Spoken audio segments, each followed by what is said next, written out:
¿Cómo están? Bienvenidos, bienvenidas. Este es el primer programa del ciclo Conversaciones Socialistas sobre Teoría y Política, y hoy vamos a conversar sobre el materialismo en el debate en las ciencias sociales, con dos compañeros que han escrito respecto del tema y que vienen reflexionando.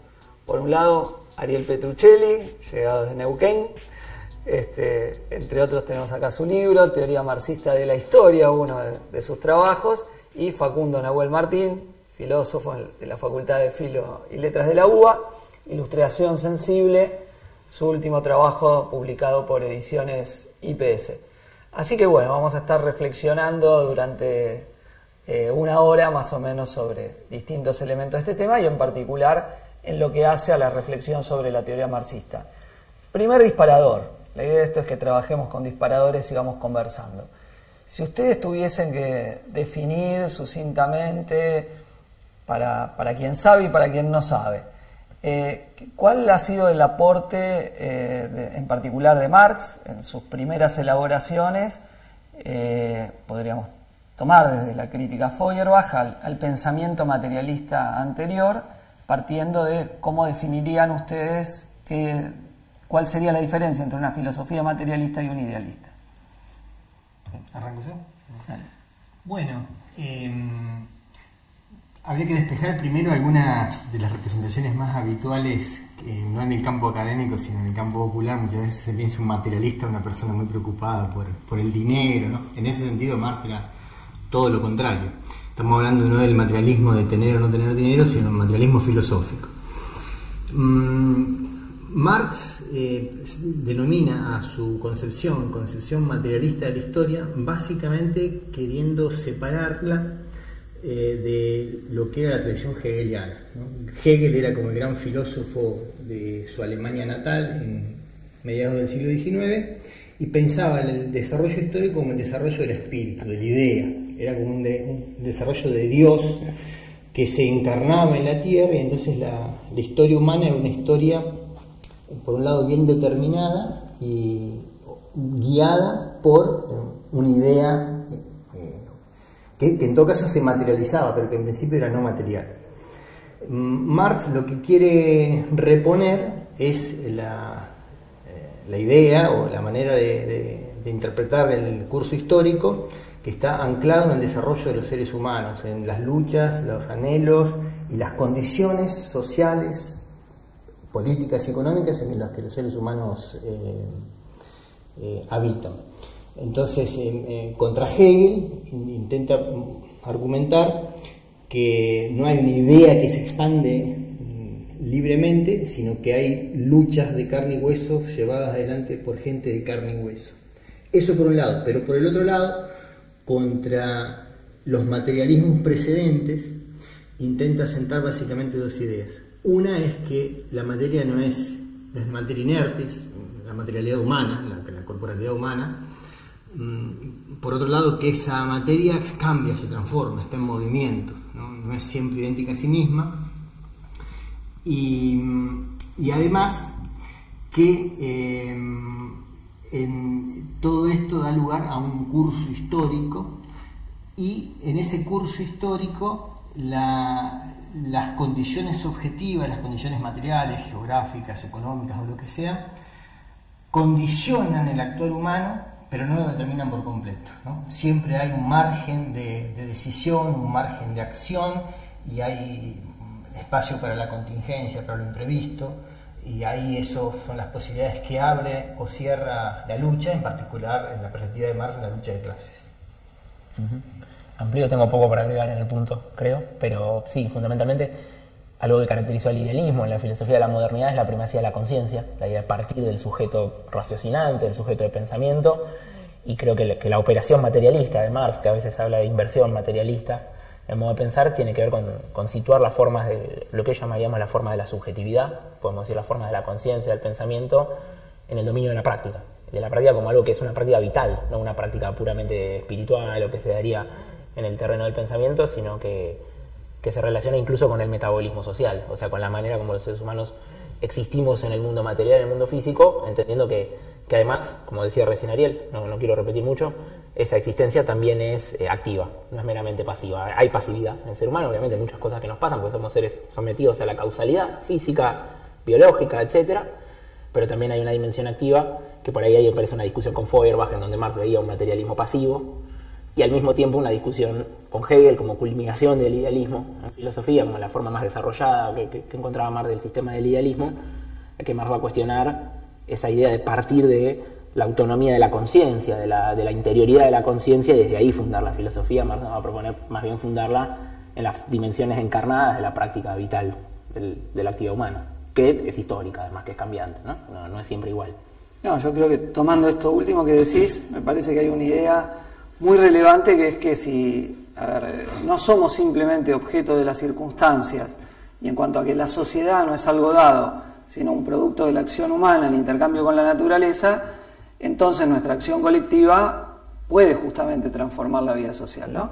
Entonces no solo transformamos la naturaleza mediante el trabajo, sino que me parece ahí que es un concepto que adelanta mucho de lo que después va a pensar las ciencias sociales, incluso lo va a tomar como herencia de Marx, para pensar la relación entre estructura y sujeto, ¿no? Esa capacidad que tenemos los seres humanos de transformar el mundo que nos rodea, ¿no? Y eso me parece que algo muy relevante para pensar en contra de la resignación ante lo dado, ¿no? Que las clases dominantes permanentemente intentan imponer. Y bueno, y después de este intento de Marx hay obviamente una visión que intenta ligar los avances de las ciencias naturales y las ciencias sociales y la influencia de Darwin, ¿no? En el pensamiento de Marx y Engels. ¿Qué nos podrían decir sobre esto? Bueno, hay una vieja discusión con respecto a la influencia de Darwin en Marx, e inclusive durante mucho tiempo hubo una idea errada de que Marx le habría querido dedicar el Capital a Darwin, producto de una confusión de una carta que se le atribuía a Marx, pero en realidad era del yerno de Marx, pero bueno, era como un borrador. Finalmente se aclaró hace, creo yo, cosa de 20 años atrás, unos eruditos japoneses aclararon el punto. Pero es cierto sí que Marx en cartas privadas a Engels tuvo comentarios muy elogiosos, fueron recíprocos, Engels también con respecto a Marx. No recuerdo cuál de los dos dice en alguna carta que, bueno, que Darwin ha visto en aplicado su concepción materialista de la historia a la historia natural, que esta era una idea también muy importante en Marx, que había una historia natural, que lo histórico no era solamente lo humano, que el cambio no estaba asociado solamente al humano, sino también a la naturaleza, que la naturaleza era cambiante, y bueno, la teoría de la evolución de Darwin justamente es un intento robusto de explicación de las causas de esos cambios. Después esto tuvo mucha agua que corrió bajo los puentes, ¿no? Porque el darwinismo social se lo solía llamar, se lo usó de diferentes maneras, inclusive se lo separó por completo de la tradición marxista, y ciertas perspectivas liberales o neoliberales pensaban, digamos, hacían como una defensa, con todas las comillas darwinianas del mercado, como una especie de guerra de todos, que sería el equivalente de lo que Darwin veía en algunos procesos naturales, ¿no? Lo de Darwin también era más complejo, porque la supervivencia del más alto era como una dimensión. Darwin tampoco era completamente insensible a la dimensión de la cooperación dentro de las especies y entre las especies, ¿no? Bueno, ahí hay discusiones que son más amplias, que en general se presentan bajo la forma de la caricatura, ¿no? Ya sea para fusionar a Marx con Darwin o para separarlos según los vaivenes ideológicos de determinados momentos, ¿no? Porque inclusive la misma burguesía puede tener momentos más religiosos o más cientificistas o corrientes en un mismo momento, ¿no? O sea, no se podría decir que la burguesía es uniformemente idealista o uniformemente materialista. Hay momentos con énfasis distintos y hay corrientes con matices bien diferenciados. Sí, coincido. Por ahí un tema más que se puede ahí mencionar es la relación de Darwin con Malthus y con la teoría de Malthus, de que hay una relación entre la población y el crecimiento de los recursos, y que la población siempre crecía más. Eso influyó en Darwin. Después la teoría de la evolución es más compleja que eso, Marx detestaba ciertamente a Malthus, es uno de sus principales enemigos. Incluso es diferente la relación que tenía con Malthus de la que tenía con Adam Smith o Ricardo, con los que tenía un respeto crítico, digamos. Con Malthus no, era mucho más negativa la relación. Me parece que ahí se ve, pero también, no sé si eso es una delimitación con Darwin, aunque sí, ciertamente en la manera de leer la evolución de las especies, yo creo que Marx estaba atento al problema malthusiano, pero después en otro sentido, a mí me parece que Marx y Engels como materialistas, voy a usar un lenguaje capaz más actual, pero pensaban que había una continuidad entre biología y cultura, entre la vida histórica humana, que sí, tiene un nivel de análisis específico y tiene un dinamismo propio que requiere unas ciencias propias, autónomas, particulares, como son las ciencias sociales, pero que no habitan una especie de mundo separado, un segundo mundo que no tiene nada que ver con el mundo físico y biológico, el mundo material, y en gran medida el darwinismo fue un golpe a toda visión demasiado dualista de la relación cultura-naturaleza, y yo creo que en ese plano fundamental hay una afinidad con Darwin. En Marx y Engels, pues una afinidad materialista, digamos, elemental. Yo creo que Darwin tiene la paradoja que siendo deísta le da un golpe clave al creacionismo, ¿no? Claro. Que paradoja histórica, ¿no?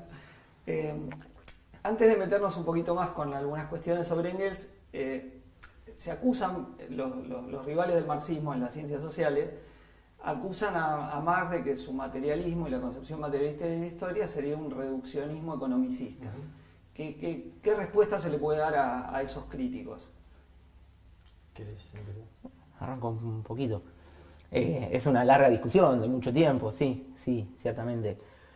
Sobre todo ligada a cómo se procesó, tal vez en algunos momentos en el marxismo soviético, en particular como versiones un poco mecánicas de la relación base-superestructura y de la idea esta de la base económica, ¿no? La base de la producción determinaría las formas culturales e ideológicas. Eso puede tener interpretaciones reduccionistas, yo creo que son ajenas al texto de Marx y a la densidad, a la complejidad que tiene. Que me parece que, mirando el Capital, ¿no? Mirando la crítica de la economía política, que es el trabajo maduro de Marx, yo creo que lo que hay ahí en la crítica de la economía política es una teoría de las formas sociales, es decir, de la manera como existen las relaciones entre los seres humanos y con la naturaleza, con el medio, entendiendo que esas formas sociales, que tienen cierta estructuración, en modo de producción, como les digamos, son cambiantes, están abiertas a cierta contingencia. Obviamente son determinantes de nuestro ser social porque el ser humano le va su existencia en cómo existe en esas formas sociales, que, insisto, están encarnadas en el mundo biológico, no son mera forma. Pero digo, cuando hablo de formas sociales hablo de lo que distingue la relación vasallática, la relación que tiene un vasallo con su señor, de la relación salarial que puede tener un obrero moderno, una obrera moderna con un empresario, ¿no? Ahí hay dos maneras de vincularse con la vida práctica muy diferentes. Por ejemplo, en uno sos personalmente libre, en la otra no. En uno estás atado a la tierra, en el otro estás desposeído de los medios de producción. Bueno, y a mí me parece que el materialismo de Marx lo que nos dice es que esas formas sociales históricas cambiantes estructuran nuestra conciencia, nuestra subjetividad, o por lo menos en parte, pero precisamente porque son cambiantes e históricas no hay ningún materialismo mecanicista, digamos, ahí, o a mí me parece que no lo hay. Bien, sí, estoy de acuerdo con Facundo. Retomo una pequeña cosita de la pregunta anterior. En un texto muy temprano, además del año 1844, que no fue publicado en vida y que se publicó mucho tiempo después, inclusive hasta los años 60 del siglo XX, casi no tenía lectores, que son los manuscritos de París. Marx dice que el comunismo es un humanismo consumado y un naturalismo consumado. Ahí se muestra claramente que no hay una disociación entre la sociedad y la naturaleza, y también es una de las frases más contundentes de la tradición marxista con respecto a la cuestión ecológica, ¿no? Donde esa fusión que ahora está la cuestión ecológica que ahora está tan candente, ¿no? Bueno, Marx lo había pensado no en uno de los textos tardíos, donde sí reflexionó mucho sobre cuestiones que hoy asociaremos más a las problemáticas ecológicas, sino en un texto muy temprano, casi fundacional, ¿no? Y bueno, con respecto al determinismo económico, claramente yo creo que en Marx puede haber tensiones, puede haber textos que hay algo más parecido a un determinismo tecnológico, sobre todo cuando generaliza, ¿no? Cuando tiene que generalizar, pero no lo hay en sus textos más investigación erudita, sus textos más concretos, sus trabajos más enjundiosos y sus últimos trabajos, en los últimos trabajos o en sus últimas cartas él directamente rechaza toda forma de determinismo económico de forma explícita. Sí, lo que hay es una permanente tensión que tiene que ver con qué tipo de cosas escribía Marx, ¿no? Por eso Marx es una persona muy difícilmente encasillable. Me dice, bueno, es un economista, sí, es un economista, pero raro, ¿no? Es un filósofo, sí, es un filósofo, pero la mayor parte de sus obras tienen que ver con cuestiones empíricas. Es un historiador, y bueno, en cierto modo sí, pero nunca sus textos propiamente históricos son relativamente breves. Manuel Sacristán decía que lo que Marx hacía era algo que se podría llamar praxeología revolucionaria, es decir, un intento de reflexión filosófica rigurosa con mucho conocimiento empírico, siempre orientado a sacar algún tipo de conclusión política, pero no de manera mecánica, no que es como un recetario que del análisis histórico, del estudio económico se saca la receta política. Entonces en eso siempre había una tensión, y en el caso de la teoría marxista de la historia da lugar como a tres miradas posibles, ¿no?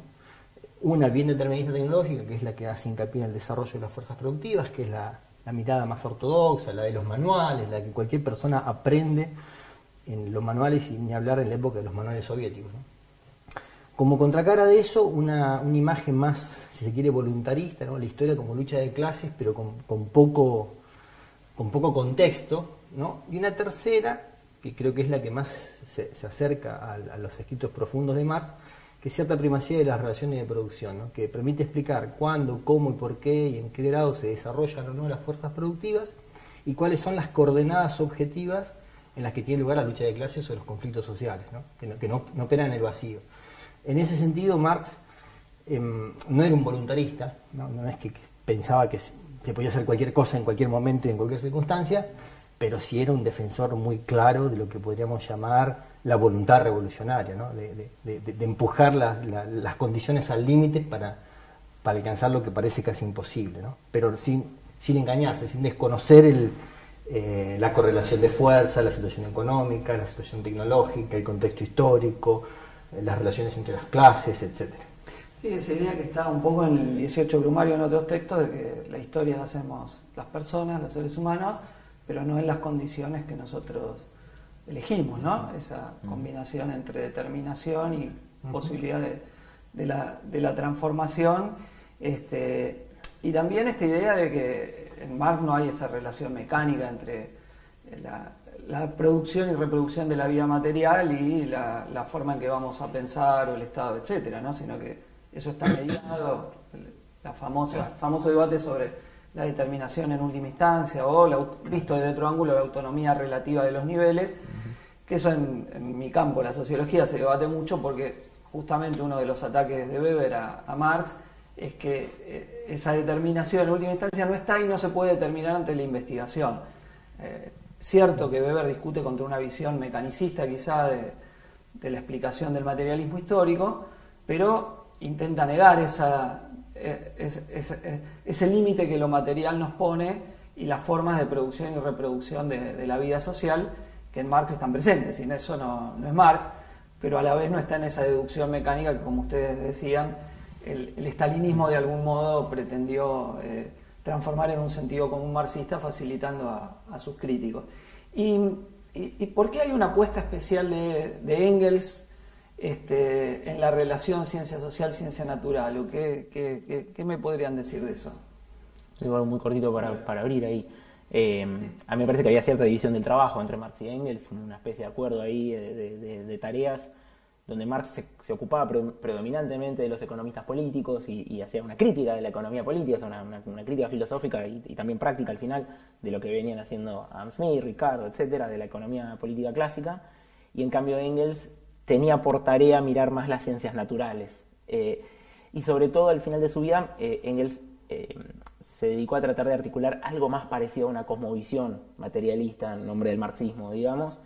Después siempre vamos a discutir los marxistas en qué medida el marxismo es una cosmovisión o es una teoría más acotada para la crítica de la economía política o la praxis, pero algo de esa visión a lo mejor más totalizante sobre, digamos, qué lugar ocupamos los seres humanos en la naturaleza, que incluso pueda digamos, pueda tener algún rendimiento hasta de un punto de vista evolutivo, digamos, que sea compatible con la visión de la antropogénesis, de la génesis del ser humano por la evolución.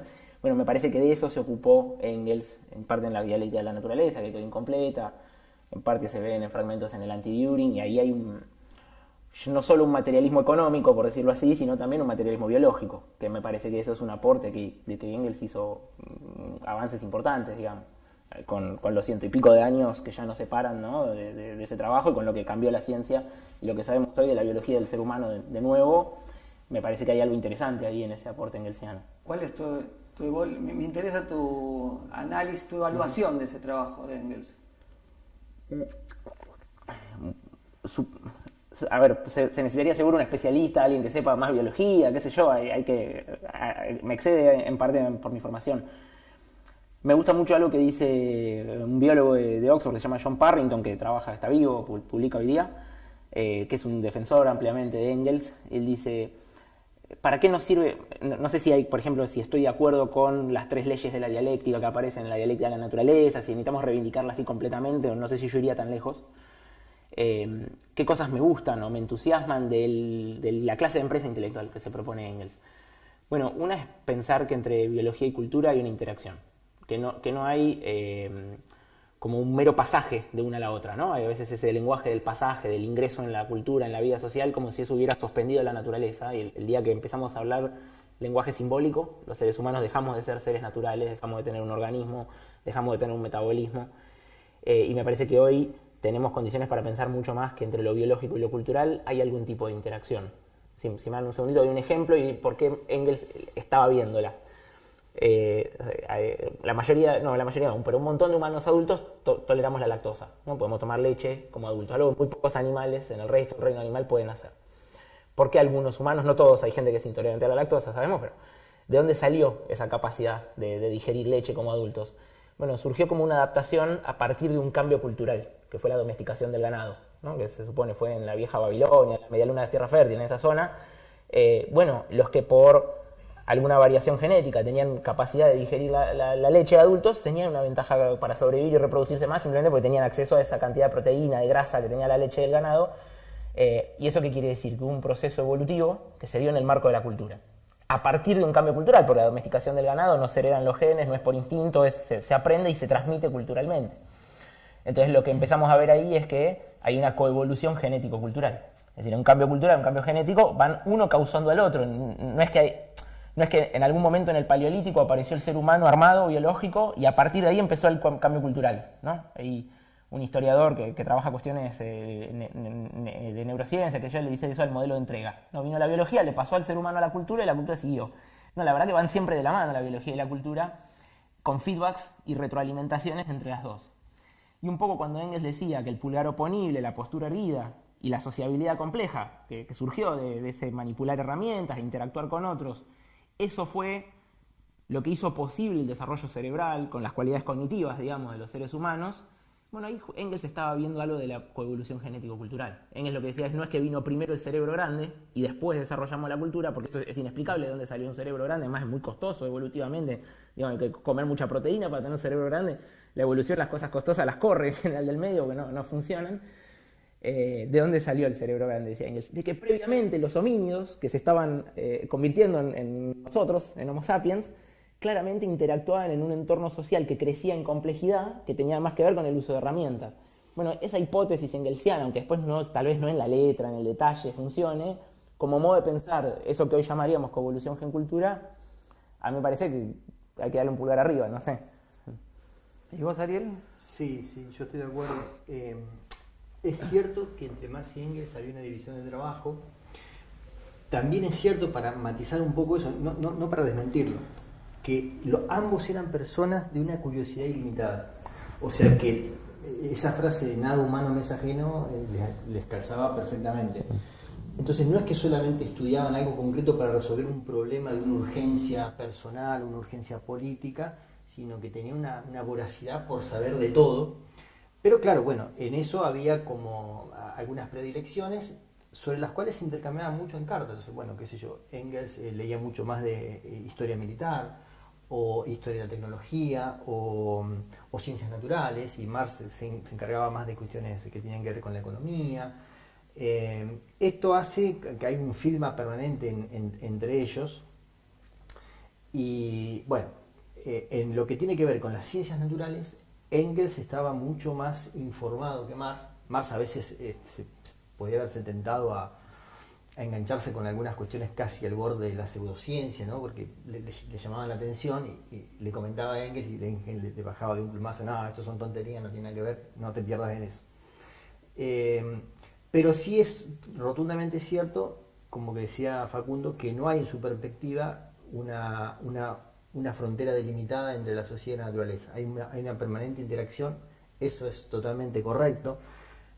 Puede ser que algunas de sus explicaciones concretas o algunas de sus generalizaciones abusivas hoy no sean defendibles, pero la orientación general, digamos, de intentar articular, llevándolo siempre a lo concreto, porque hay una cuestión que creo que los dos van en esa dirección, que es: esto en última instancia se resuelve por medio de la práctica o de la investigación empírica, no de la pura especulación, sino que tenemos que estudiarlo, ¿no? Es decir, que los postulados del materialismo histórico son los que te permiten iniciar una investigación sin perderte en el caos de la realidad, que es infinita, ¿no? Es decir, bueno, yo empiezo a pensar un problema a partir de ciertas premisas, pero esas premisas están sujetas a revisión, y con eso las tienen que revisar, las revisan, ¿no? Y bueno, y ejemplos de esa interacción entre lo biológico y lo social hay infinitos, ¿no? Por ejemplo, ahora que hay como una fascinación con la genética y la manipulación genética, bueno, el maíz, ¿no? Una planta tradicional de América, es un producto de una manipulación genética a lo largo de siglos. El maíz es una planta que no se puede reproducir sin intervención humana. Evidentemente eso no lo genera la naturaleza, ¿no? Selección cultural. Hay una selección cultural de una determinada especie que modifica a la especie misma, ¿no? En este caso a una planta. Y bueno, y contrariamente a lo que se creía hasta hace no muchas décadas atrás, el cerebro humano no es un edificio sólido que es plástico y se construye en los primeros años de vida y después es una estructura inmodificable, sino que es plástico hasta que nos morimos. Y entonces, según las actividades que las personas desarrollemos, tendremos mayor desarrollo, no solo cualitativo, sino incluso hasta en el tamaño de determinados lóbulos, ¿no? Hay un estudio muy célebre sobre el lóbulo de los taxistas londinenses. El lóbulo frontal de los taxistas londinenses tiene un desarrollo muy por encima de la media, porque es el que se encarga de controlar la memoria de determinado tipo, ¿no? Entonces los tipos tienen un lóbulo particularmente desarrollado. De la misma manera, no sé, que quien juega al tenis tendrá el brazo más desarrollado que una persona que no juega al tenis y esté ejercitando todo el tiempo. ¿Viste los estudios en el fútbol de los problemas cerebrales de los jugadores por los cabezazos? Que ahora en muchas ligas, en las divisiones inferiores, le prohíben directamente el centro y el cabezazo, porque opina que conspira contra el desenvolvimiento de las personas, ¿no? Que le altera el equilibrio fisiológico.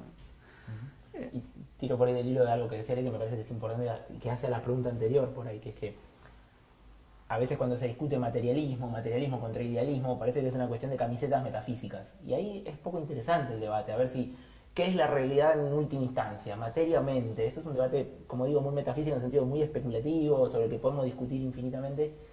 A mí me parece que cuando hablaban de materialismo Marx y Engels no estaban tanto pensando en que una metafísica que le dé prioridad a la materia es superior, sino que están pensando siempre en relación con descubrimientos empíricos y problemas prácticos concretos. Es decir, hay un acotar la especulación filosófica, que yo creo que eso es parte del materialismo en filosofía. Althusser decía en un cuento que dice: el materialista en filosofía es como alguien que está en un tren yendo a algún lugar, tiene que dar sentido a la situación, pero no sabe cuál es la estación de origen ni la terminal, porque eso el ser humano no puede saberlo.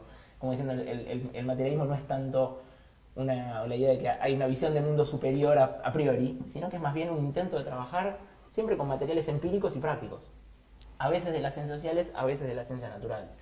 Igualmente yo creo que hay una afirmación que me parece correcta aparte de hacer, en que, bueno, sin existencia no hay reflexión, ¿no? A pesar de que no es que son cosas que uno viene, se dan, pero sin existencia no hay reflexión, y me parece que esa afirmación materialista, a mi entender por lo menos, es es un avance cualitativo científicamente, ¿no?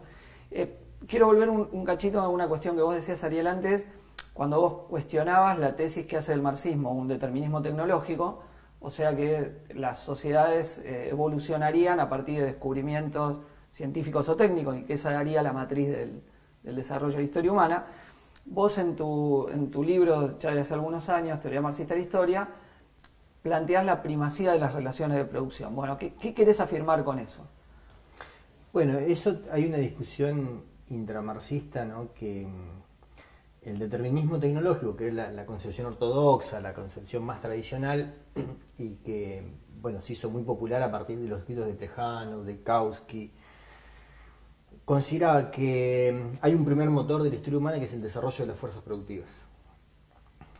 Por supuesto que el desarrollo de las fuerzas productivas, que no es exactamente lo mismo que tecnología, o no es solo tecnología, pero bueno, para simplificar, para que no esté muy metido en estas discusiones, podríamos asociarlo con la tecnología, ¿no? O decir grosso modo que es básicamente la tecnología. El problema de esa concepción era que ese desarrollo se lo consideraba como una ley universal, ¿no? Que regiría en todos los contextos, todos los momentos, todas las sociedades, todas las culturas, todas las circunstancias. Y ahí la pregunta es si eso es así efectivamente, ¿no? Gerald Cohen, que es un autor un poco más moderno, es el que intentó dar una explicación sobre por qué eso sería una ley universal. Yo creo, bueno, esto sería difícil de explicar, ¿no es cierto?, en un programa de televisión, pero creo que él fracasa en su idea de justificar que es una ley universal, porque bueno, también hay mucha evidencia empírica, ¿no?, de milenios donde las fuerzas productivas o la tecnología es básicamente la misma, o comunidades humanas que no han modificado su arsenal tecnológico a lo largo de siglos y siglos. Entonces ahí la pregunta es cuándo, cómo y por qué las sociedades humanas sí efectivamente se embarcan en esas modificaciones de las fuerzas productivas o de su arsenal tecnológico, y creo que eso se explica básicamente por el tipo de relaciones de producción que entablan con la naturaleza y los seres humanos entre sí, divididos o no divididos en sociedades de clase. En la sociedad de clase ya puede haber un mecanismo que impulsa así más el crecimiento tecnológico, producto de intereses contrarios, digamos, entre las clases en pugna. Pero en ninguna esto tiene el dinamismo tan peculiar de la sociedad capitalista. O sea, el desarrollo tecnológico era una posibilidad abierta en muchas sociedades, en algunas podía convertirse en una necesidad, pero lo que aparece con el capitalismo es una especie de motor propio donde el desarrollo de la tecnología es una consecuencia ineludible por razones sistémicas, ¿no? Es decir, la propia competencia de capital es la que obliga, en un contexto determinado, que no existe una sociedad feudal, que no existe una sociedad esclavista, que no existe una sociedad paleolítica, a que la innovación tecnológica se produzca y el que saca una ventaja, y esa ventaja obliga al resto a... Aunque la mayoría sean conservadores, basta con que uno innove para que tenga una ventaja y le marque la cancha, y entonces hay una dinámica a estas alturas ya enloquecida, ¿no?, desbocada, que se empieza a chocar contra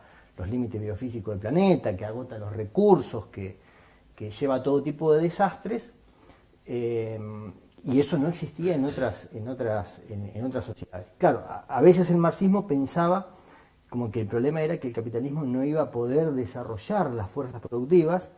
El problema termina siendo que el capitalismo se pasa de rosca en el desarrollo de las fuerzas productivas hasta el punto de agotar recursos digamos, a mí la metáfora que me gusta es como que corta la rama donde se para la sociedad humana, ¿no? O sea, es una especie de carrera endemoniada hacia el abismo.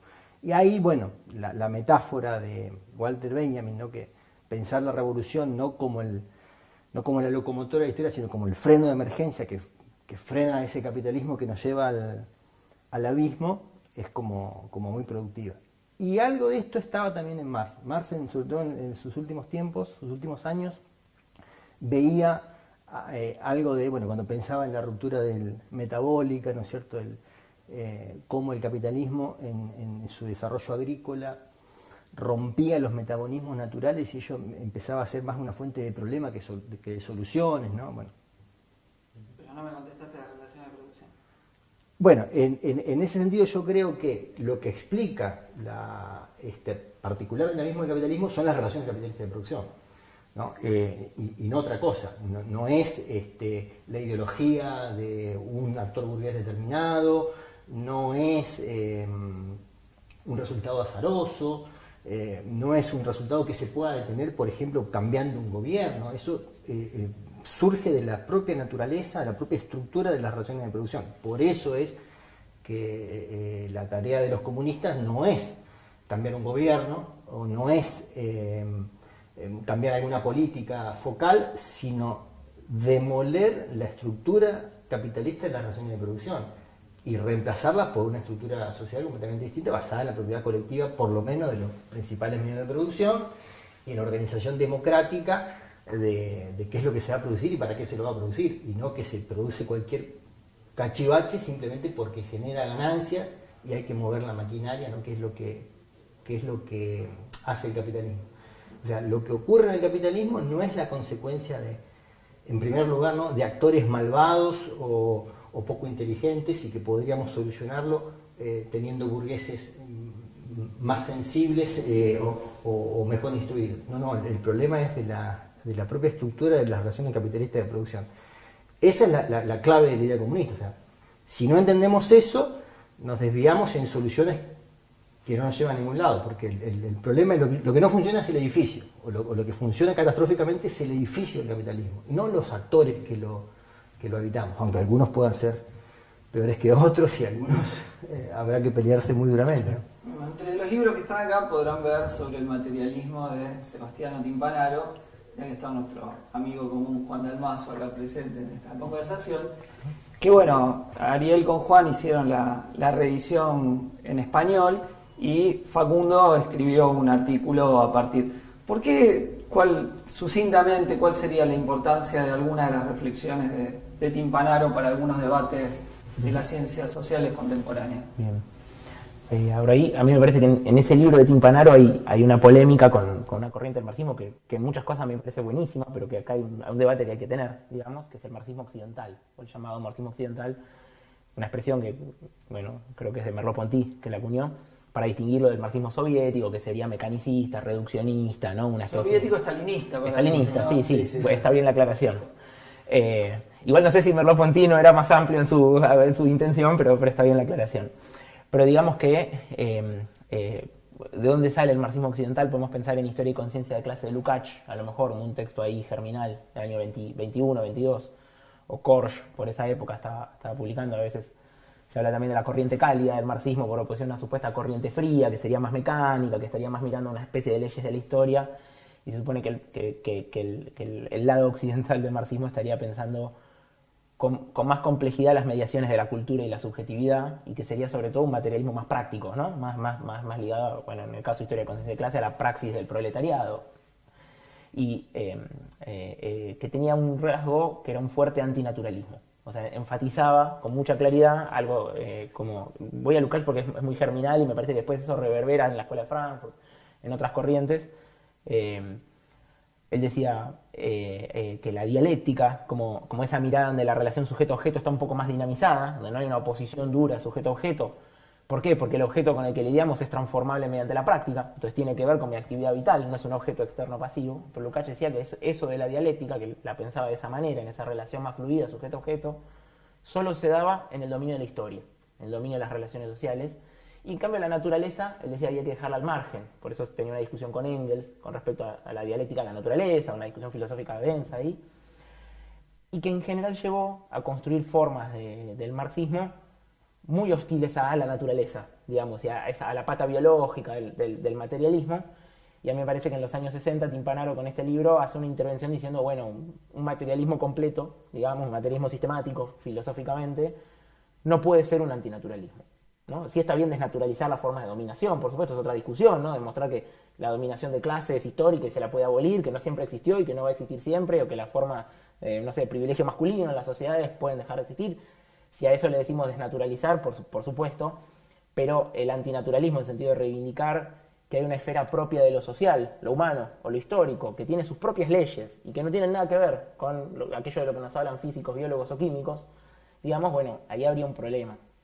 y Timpanaro, incluso ya viendo ahí el giro lingüístico, otras corrientes posteriores de los años 60, él como que se propone actualizar toda una discusión proponiendo incorporar más esa mirada centrada en la naturaleza, digamos, y en los aspectos, incluso especialmente biológicos, de la experiencia de la vida humana, y tratando de evitar esta idea de que hay un dominio donde pensamos en la práctica, que es la historia, y un dominio donde somos puramente objetos, que es la naturaleza, digamos.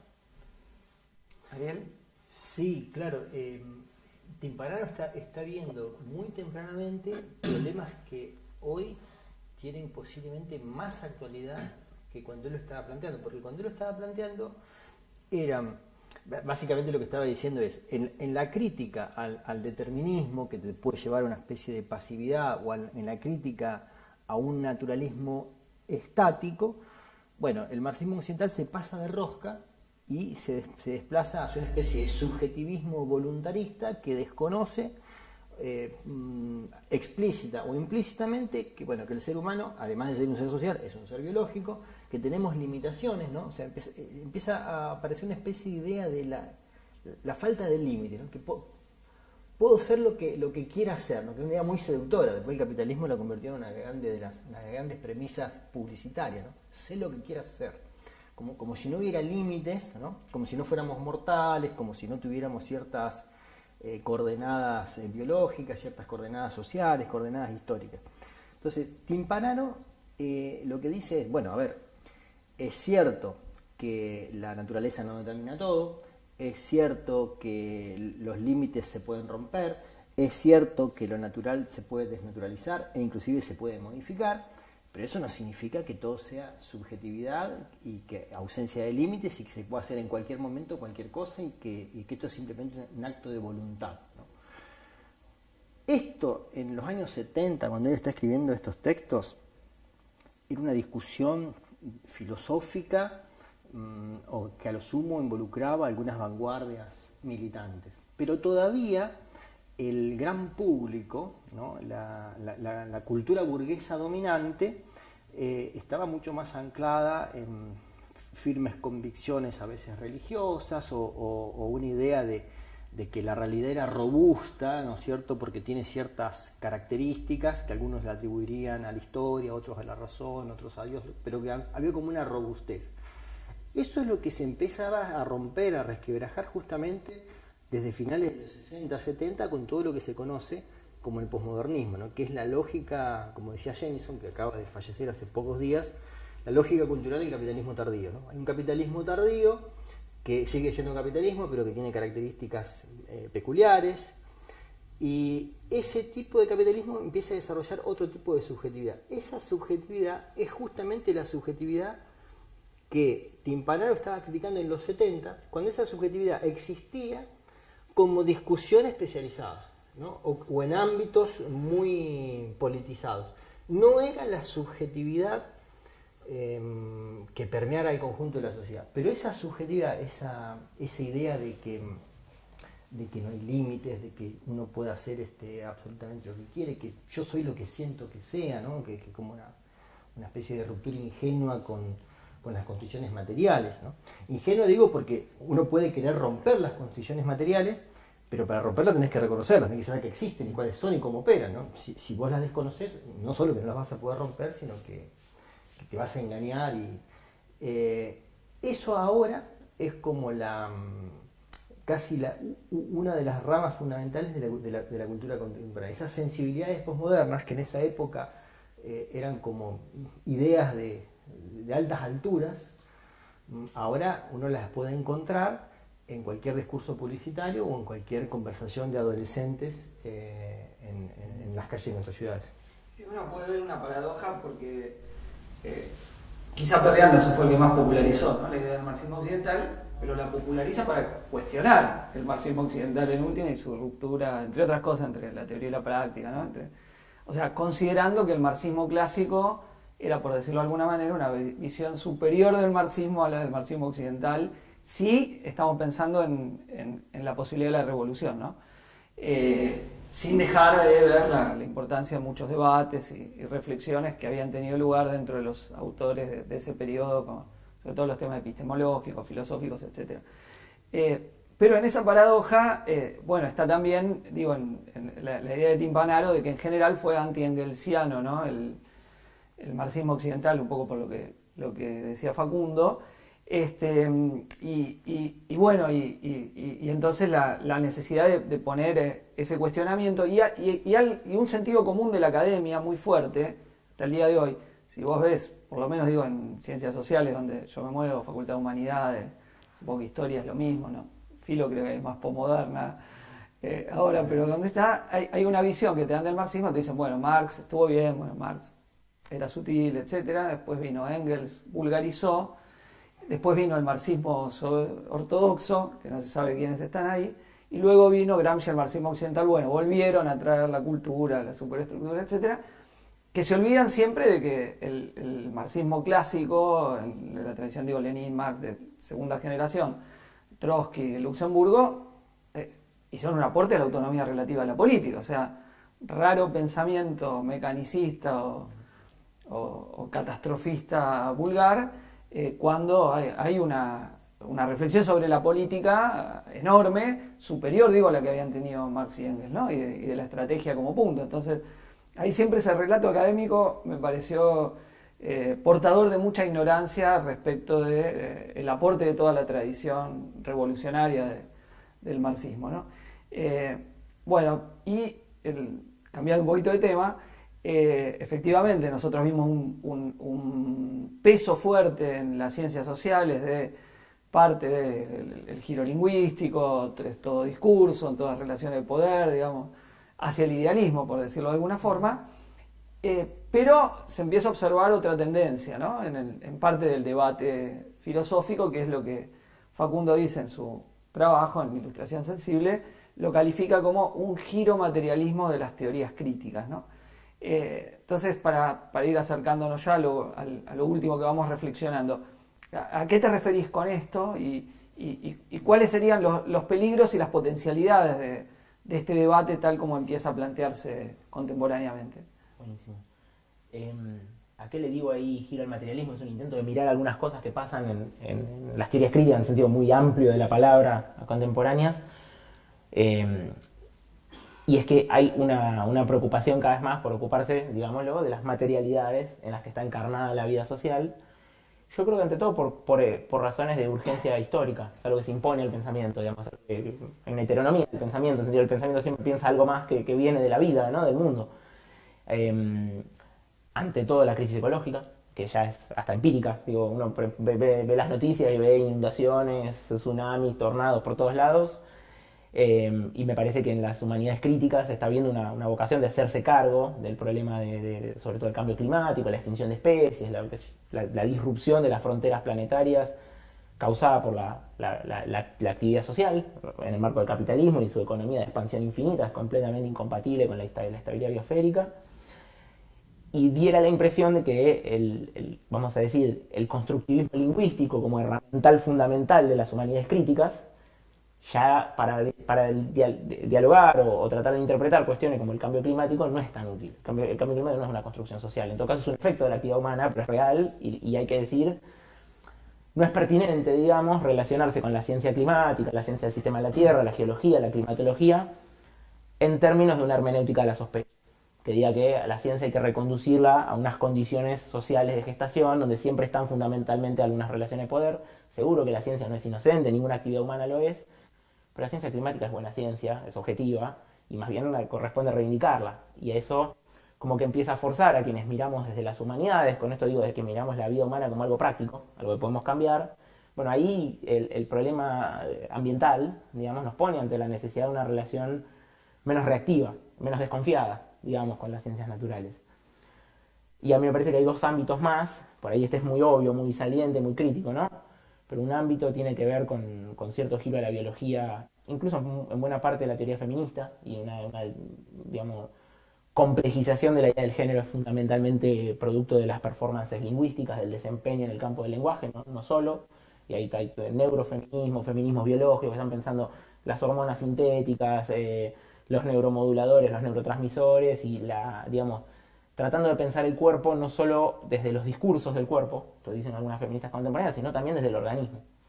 Y eso también tiene que ver con que por ejemplo, es una época de masivas intervenciones de las ciencias médicas y de la tecnología en el cuerpo humano, ¿no? Entonces también ahí hay desafíos donde el conocimiento científico-técnico del cuerpo a nivel biológico empieza a ser importante para comprender cómo funciona la subjetividad.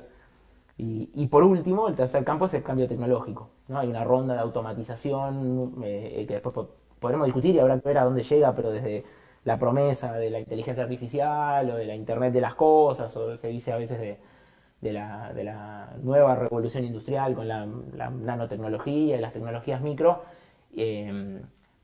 pareciera que las clases dominantes del mundo están queriendo salir de las dificultades que tiene el capitalismo actual con una ronda de automatización nueva, que en general es algo que le permite al capitalismo tener un aire, ¿no? Porque cuando automatiza mucho logra subas de la productividad del trabajo, algo que recién explicaba Ariel desde la idea de la primacía de las relaciones de producción, que suscribo. O irse a otro planeta si rompen este, total. Pero por lo menos más de corto plazo. Sí, esa también. Sí. En los próximos años más chiquito, a la larga, sí, bastante ganas tienen. Pero bueno, digamos que hay una presencia de la tecnología en la vida social, en la capilaridad de la vida social, y entonces a mí me parece que esos tres problemas, que son la biología, el ambiente y la tecnología, son como dominios de objetos, dominios de nuestra experiencia, que exigen algo así como una teoría crítica. Esto es una teoría de intención emancipatoria, una teoría que tenga que ver con la praxis y la capacidad de los seres humanos para modificar, cuestionar y llevar al caso a abolir las estructuras que generan dominación, que no corresponde situar en un plano solo social, o sea, solo de interacciones entre humanos mediadas por el lenguaje. Hay que ir a ver cómo la vida humana está encarnada, está realizada en el mundo físico, en el mundo material, y bueno, muy ampliamente yo digo giro al materialismo, a esta nueva vocación por ir a buscar las materialidades de eso, de la técnica, del ambiente, del cuerpo, o de lo biológico. A mí me interesa eso, obviamente. Yo vengo más formado de la Escuela de Frankfurt, de la teoría crítica, hice una tesis doctoral sobre Adorno, digo, mi origen es claramente el marxismo occidental. Veo con interés ese giro. ¿Qué peligros le veo? Y el lenguaje del giro últimamente, contra mí mismo en mi uso, el lenguaje del giro es peligroso. Es peligroso, a veces tiene más que ver con construir nichos académicos y también hay que desconfiar de él. Por la idea, bueno, ahora borrón y cuenta nueva, y tal vez después uno empieza a leer y al final el trabajo del pensamiento tiene continuidad y tiene ruptura siempre, ¿no? Y bueno, acotándolo, igual yo creo que al menos frente a los usos o abusos exagerados del constructivismo social o del constructivismo lingüístico, esta idea de, bueno, ahora toca el turno del materialismo, me parece adecuada, me parece interesante, qué sé yo. Ariel. Sí, yo subrayaría sobre todo el peligro de esos giros abruptos, ¿no? Como es otra palabra muy de moda, cambio de paradigma, ¿no? Parece que cada media hora tenemos un cambio de paradigma. Yo sería más cauteloso, y lo que tiendo a ver, es posible que en ciertas disciplinas haya giros en algún sentido u otro, ¿no? Pero si miramos no una disciplina en particular, sino si miramos lo que tenemos en la sociedad como un todo, ¿no? ¿Cuál es el panorama ideológico más general? Es ciertamente muy complicado, ¿no? Porque por supuesto que las religiones no han desaparecido, ¿no? O sea, en muchos casos, en muchos lugares, hasta se han fortalecido, ¿no? Vemos en la India, ¿no? Que viven nada más que 1.300 millones de personas, y hay un revival hinduista, ¿no es cierto? Como fanatismo religioso y discriminación religiosa a escalas que mucha gente podría haber pensado que eso ya estaba en recesión.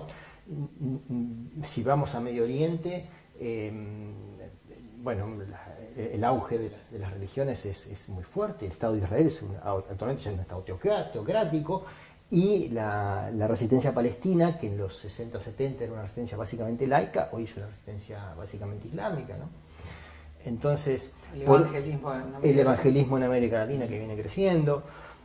Por otro lado, tenemos sí muchos discursos posmodernos donde todo es una construcción lingüística, todo es social, todo es cultural, donde la materialidad parecía casi una mala palabra, pero por otro lado tenemos fabulosas inversiones tecnológicas o biológicas, genéticas, ¿no? Entonces hay como una ciencia especializada, y no es que esa ciencia es una ciencia organizada en base a la libre indagación de la verdad, ¿no es cierto?, por científicos entregados al conocimiento como conocimiento puro, sino que eso viene todo incentivado y financiado actualmente ya a esta altura casi en 2/3 partes por corporaciones privadas. O sea, el control el desarrollo tecnológico lo han perdido los estados, inclusive los estados burgueses. La clase capitalista de manera indirecta a través de sus estados, sino de manera directa por medio de sus corporaciones, ¿no? La carrera espacial, que otrora era el privilegio exclusivo de un par de estados superpoderosos, que eran Estados Unidos y la Unión Soviética, bueno, hoy en día la lideran corporaciones privadas, ¿no? Eso nos habla de cambios fabulosos y, claro, en lo que es la discusión ideológica es sumamente compleja, ¿no? Porque puede haber discursos materialistas, pero que sean discursos materialistas y muy procientíficos que vienen de parte de instituciones capitalistas sumamente interesadas. O sea, hoy en día uno no sabe qué es más peligrosa, si la industria farmacológica o la industria armamentística. De hecho, la industria farmacológica tiene más del doble del tamaño que la industria armamentística, y evidentemente no es casualidad que quizás las principales publicidades que vemos hoy en día en la televisión tengan que ver con medicamentos, ¿no? O sea, la medicalización de la vida, que no está al servicio de la salud de la población, sino de las ganancias de los capitalistas. Que agrego un paréntesis, como interrupción. O también logros desde el punto de vista materialista, como las neurociencias, o la producción de inteligencia artificial, pero que a la vez vayan construyendo una explicación de las cosas, como que no hay autonomía del pensamiento, no hay creación del pensamiento, no es un hecho singular, sino lo que podríamos llamar un reduccionismo fisicalista para explicar la vida, ¿no? Que también es un tema que hay, o sea, lo que es una gran victoria en un sentido, ¿no? Del punto de vista materialista, en otro, bueno, ¿hasta dónde, no? Sí. No, que pueden convivir. Antes alguien decía, bueno, la burguesía a veces es idealista, a veces es materialista, y a veces las dos cosas juntas. Hoy pareciera un momento de oscurantismo dogmáticos y místicos y reduccionismo mecanicista, y parece que conviven y los tipos tienen mayor problema en hacerlos convivir. Mira, en este libro, el otro que está ahí, para nombrar los que puse, de Pascal Charbonat, Historia de la filosofía materialista, se hace un diagnóstico de que en el siglo XIX la vuelta al pensamiento materialista tiene dos vertientes, ¿no? Una evolucionista y una dialéctica, ¿no? Para dar cuenta de cierto desarrollo en las ciencias naturales, contra los cuales discuten Marx y Engels, o del cual Dühring sería una expresión, y Marx y Engels, y luego el siglo XX con un problema, porque, bueno, el propio Perry Anderson decía que la derrota de Althusser con los postestructuralistas marca una crisis dentro del materialismo histórico, ¿no? Y uno puede pensar que, aunque ha habido muchas respuestas parciales, una respuesta de conjunto para superar ese estado de cosas y esa propensión a la fuerza digamos, del giro posmoderno, que a mi entender no se puede entender, digo, sin el neoliberalismo y la idea de que, bueno, como no podemos derrotar al capitalismo en el centro, dejemos de pensar la totalidad y vamos a resistencias parciales, en una estrategia puede ser defensiva, pero a la vez absorbible por el sistema, ¿no?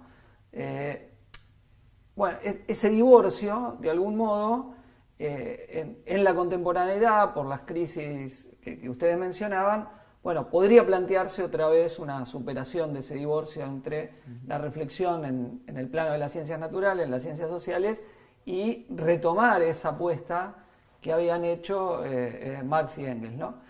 ¿Cómo ven esa idea? Sí, yo creo que, a ver, la posición que debemos tener los marxistas en este mundo, en el plano intelectual, es sumamente compleja, ¿no? Porque tenemos como que a la vez defender a la ciencia de las corrientes oscurantistas, pero también defenderla de la apropiación del capital y de la mitificación cientificista a las que nos empuja el capital, ¿no? O sea, la ciencia como una panacea que tiene respuesta para todo y soluciones para todo, ¿no? La ciencia es una cosa que te puede dar algunas soluciones para algunos problemas, no para todos, y sus respuestas son siempre precarias, parciales, relativas.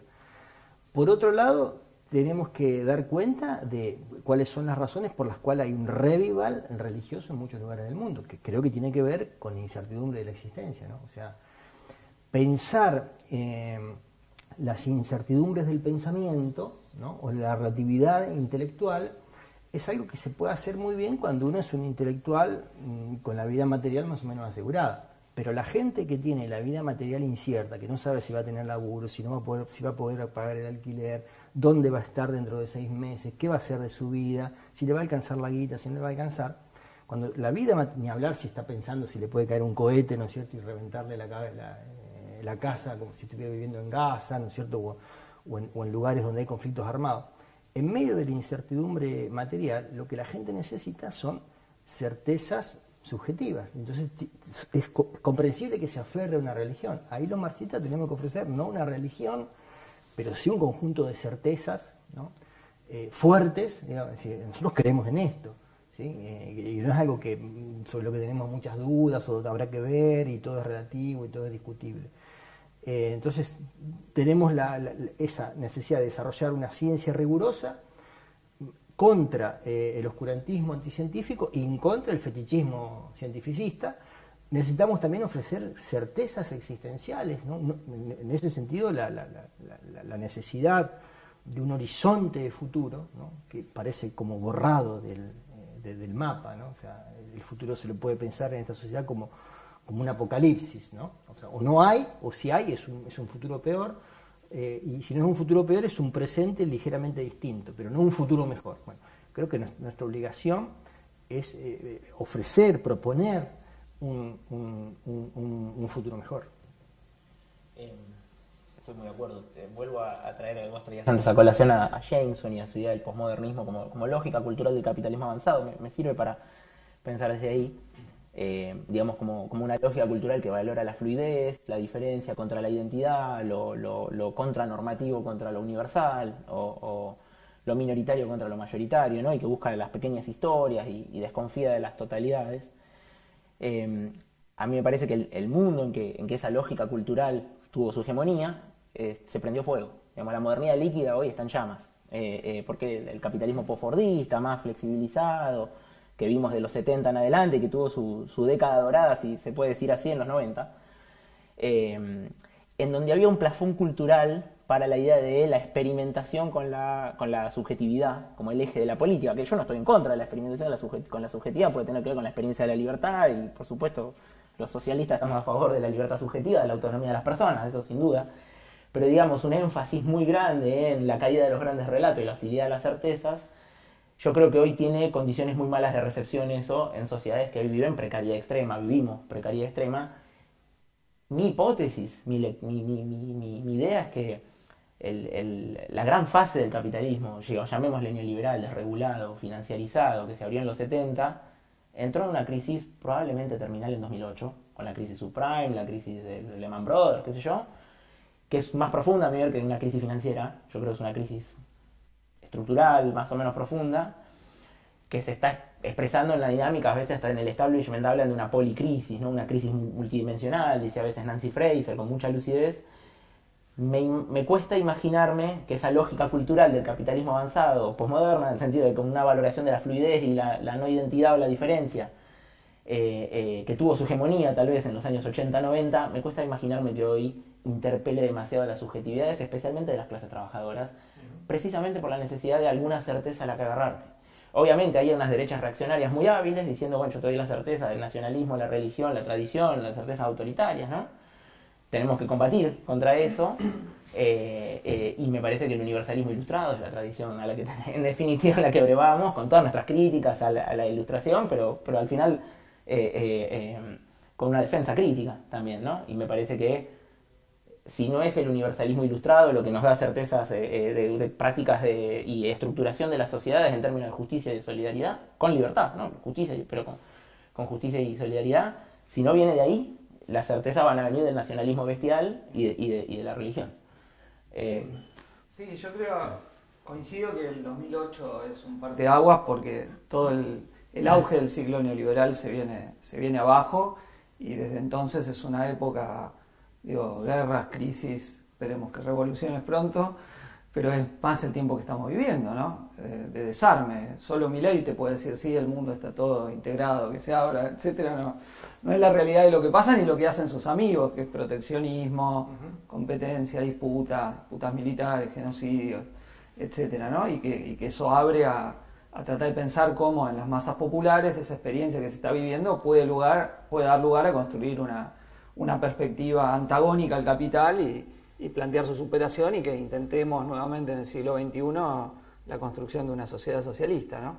Y a la vez me parece que en el campo de la teoría social, obviamente el marxismo y la ciencia social crítica tuvieron dos aspectos destacables. Por un lado, marcar la autonomía relativa de las humanidades, lo que vos decís, el lugar de confort en tu libro, ¿no?, de la ciudadela de las humanidades, pero que históricamente cumplió un factor progresivo, es decir, no hay una continuidad en nuestra existencia biológica para explicar la vida social. O sea, o la hay y no la hay en cuanto a que somos bichos naturales, pero con una mediación social. Entonces, estudiemos esa mediación y desmarcarse del positivismo en el sentido de que no hay una evolución inevitable, sino que es la historia abierta, producto, resultado de las luchas, los enfrentamientos, y si quieren una vuelta más, no aceptar que la vida social es como es, y esto es inevitable, sino que nuestra acción colectiva puede transformarla.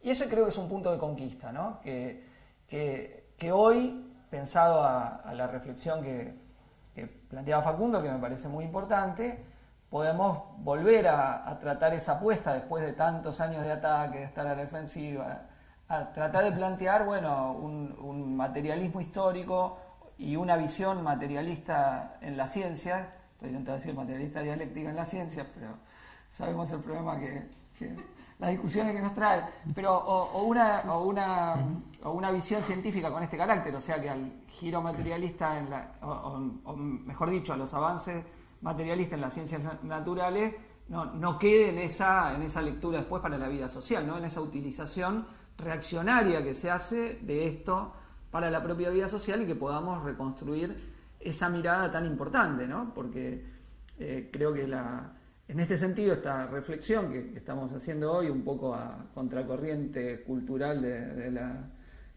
cultura Twitter, o cultura X, sino para pensar una serie de problemas y que este ciclo, bueno, busca aportar a eso, será un punto de aporte para mejor comprender la realidad, para, bueno, poder colectivamente transformarla. No sé si hay algo que quieran terminar para cerrar. Ariel, Facundo. No, simplemente muy breve.